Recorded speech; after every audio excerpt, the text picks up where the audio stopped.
Red Green Online present. সশস্ত্র বাহিনী সম্মান রাষ্ট্রীয় সালাম দিবে সশস্ত্র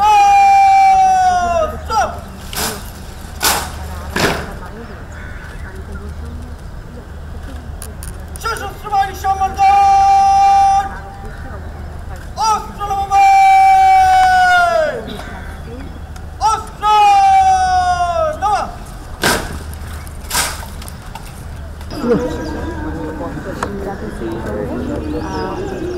এই ছবিগুলো লাগবে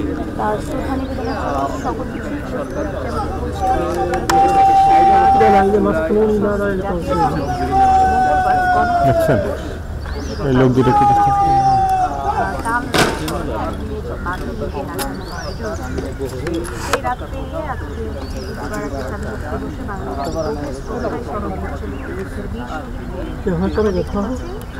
অন্তর্বর্তীকালীন সরকারের প্রধান উপদেষ্টা ডক্টর মোহাম্মদ ইউনূস এগিয়ে আসেন স্বাধীনতা দিবস উপলক্ষে আজকে সাধারণ ঘোষণা করা হচ্ছে সরকারি বেসরকারি পর্যায়ে আয়োজন কিন্তু পালিত হবে গৌরবের সমাপ্ত হবে, অনুষ্ঠিত হবে। আমরা দেখছি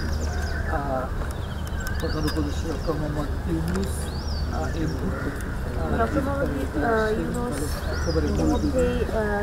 শহীদগিরির একেবারে যেমনটা বলছিলাম পাকিস্তানি শোষণ বঞ্চনার শৃঙ্খল ধরে অন্যান্য উপদেষ্টারা রয়েছেন।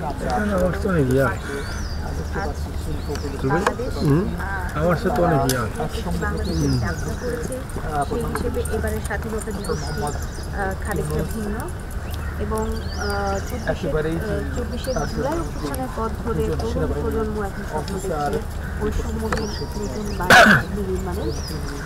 স্বাধীনতা দিবস উদযাপন করতে আজকে সকাল থেকে এবং সূর্যোদয়ে শুরু হয়েছে রাষ্ট্রপতির শ্রদ্ধা নিবেদনের মধ্য প্রথমে এই মুহূর্তে শ্রদ্ধা জ্ঞাপন করছেন অন্তর্বর্তীকালীন সরকারের প্রধান উপদেষ্টা ডক্টর মোহাম্মদ ইউনূস। আজকের দিনটিকে আমরা উল্লেখ করে যদি বলি যে পরাধীনতার শৃঙ্খল ভাঙার দিন আসলে আজকে মহান স্বাধীনতা দিবস 26শে মার্চ। আজকের দিনে আসলে বাংলা ঘুরে দাঁড়িয়েছিল এবং লাল সবুজের মহিন পতাকা আমাদের পতাকা সূচনা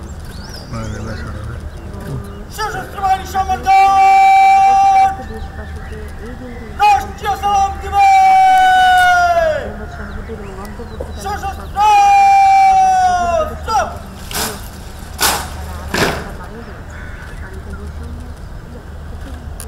সশস্ত্র বাহিনী সম্মান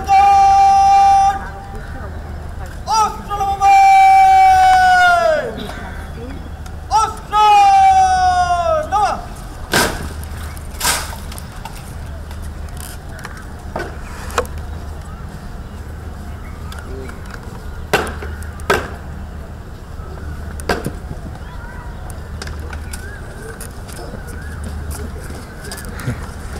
ये फोटो बना लिए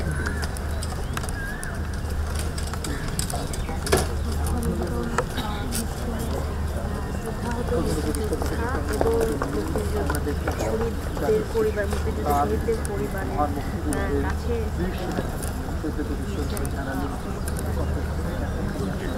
অফিস কুমার উপজন রয়েছে,